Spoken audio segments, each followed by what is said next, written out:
All right, so in the last lesson, we dove into the exposure triangle and learned about the different elements we can use to properly expose a photo. We also learned about the effects created by changing our shutter speed and our aperture and how we need to consider these effects when exposing our photos. In this lesson, I want to explain how your lens focal length and minimum focusing distance can exaggerate the effects of longer shutter speed intervals and wide open aperture settings.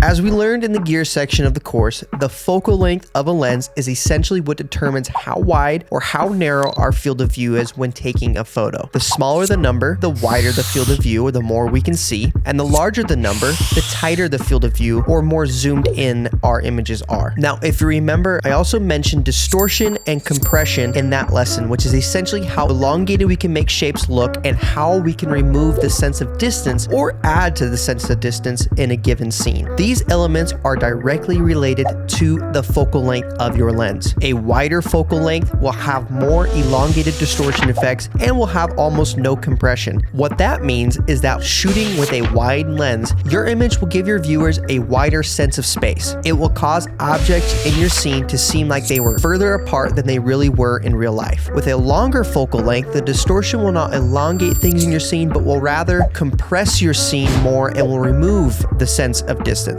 This added compression will also increase the effects of bokeh by shrinking the depth of field of your lens. This is important to note for two reasons. First, the added bokeh effects means you can achieve blurred backgrounds with a smaller aperture setting, and second, the smaller depth of field can add focusing issues if you are not paying close attention to it when photographing your subject. So if increased compression decreases the depth of field, which in turn increases bokeh in our images, then the opposite can be said with a wider focal length. You will have less compression and less bokeh when shooting wide. The moral of the story, f2.8 on a 16mm lens will look different from f2.8 on a 100mm lens. One other area that can affect the amount of bokeh that appears in your images is the minimum focusing distance of your lens and how close your lens can be to a subject compared to the background. If I were to capture an image of a subject standing 5 feet away that was only about, a foot away from a wall, and I wanted to ensure I was able to capture the entire scene in sharp focus, well, I might be able to accomplish that with an aperture of around f3.5 or f4. However, if the subject was standing, let's say, half a foot away from my lens, I would need to have an aperture of f8 or more to ensure that the entire scene was in focus. Compression and the distance your subject is away from your lens will alter the depth of field, which can be a great thing, but must be considered when achieving a tack sharp image. In terms of selecting a shutter speed that ensures a perfectly frozen and tack sharp image, you will also need to consider what focal length you're shooting at and the distance you are standing from